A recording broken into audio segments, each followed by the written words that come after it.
పెనుమాడు మండలం సూర్యాపేట జిల్లా దోసపాడు గ్రామంలో ఉన్నటువంటి బీసీ గురుకులాలో విద్యార్థిని ఈరోజు అనుమానాస్పదంగా మృతి చెందడం జరిగింది. ఆ విద్యార్థిని చాలా యాక్టివ్గా ఉండేటటువంటి విద్యార్థిని. ఆ విద్యార్థిని 3 రోజుల క్రితమే హాస్టల్కి వచ్చినటువంటి పరిస్థితి ఉన్నది.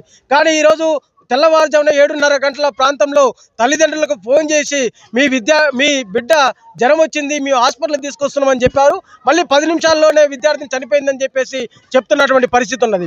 హాస్టళ్లకు పక్కా భవనాలు ఉండవు, హాస్టల్లో సరైనటువంటి వసతులు ఉండవు, హెల్త్ కేర్ జిఎన్ఎంలు ఉండరు, ఏఎన్ఎంలు ఉండరు. అదేవిధంగా అక్కడ కనీసం మెడిసిన్ ఇచ్చేటటువంటి పరిస్థితి కూడా లేనటువంటి పరిస్థితి ఉన్నది. ఆ సందర్భంలోనే విద్యార్థిని ఫిట్స్ వచ్చి చనిపోయిందని ఒకరు చెప్తారు, ఎలా చనిపోయిందో తెలియదని చెప్పేసి ప్రిన్సిపాల్ చెప్తారు.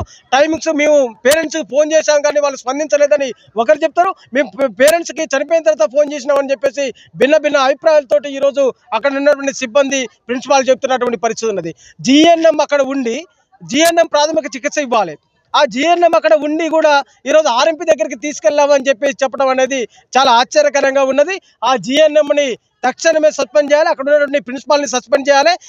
ఎవరైతే సరస్వతి విద్యార్థిని 5వ తరగతి విద్యార్థిని పసికూన ఆ విద్యార్థిని మృతి పట్ల సమగ్ర విచారణ చేయాలని చెప్పి చెప్తా ఉన్నాం. అదే మాదిరిగా ఈరోజు కలెక్టర్ గారు కానీ ఇక్కడ ఉన్నటువంటి అధికారులు ప్రత్యేకంగా ఒక కమిటీని ఏర్పాటు చేయాల్సినటువంటి అవసరం ఉన్నది.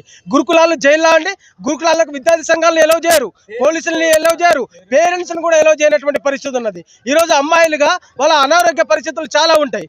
అమ్మాయిలు ఈరోజు వాళ్ళ అనారోగ్య పరిస్థితుల్ని తల్లిదండ్రులకు చెప్పుకోవాల్సినటువంటి పరిస్థితి ఉంటుంది. కానీ పేరెంట్స్ని ఈరోజు కేవలం సెకండ్ సాటర్డే మాత్రమే మీరు గురుకులకు రావాలని చెప్పి చెప్తారు. ఒక 2 అవర్స్ మాత్రమే పర్మిషన్ ఇస్తున్నటువంటి పరిస్థితి ఉన్నది. అలాంటప్పుడు వాళ్ళ బాధలు ఎవరితో చెప్పుకోవాలని చెప్పేసి ఈరోజు ప్రశ్నిస్తా ఉన్నాం. ఈరోజు గురుకులాల్లో ఉచిత విద్య ఇస్తామని చెప్పి చెప్తా ఉన్నారు. అక్కడ ప్రహరీ గోడలు ఉండవు, సొంత బిల్డింగ్స్ ఉండవు, మెనూ ఇంప్లిమెంటేషన్ జరగదు, లక్షల శాలరీలు అక్కడ ప్రిన్సిపాల్ సిబ్బంది తీసుకుంటా ఉన్నారు. కానీ అక్కడ ఎక్కడ కూడా విధులు సక్రమంగా నిర్వర్తించినటువంటి పరిస్థితి ఉన్నది. ఏం చేస్తా ఉన్నారు గురుకులాలో?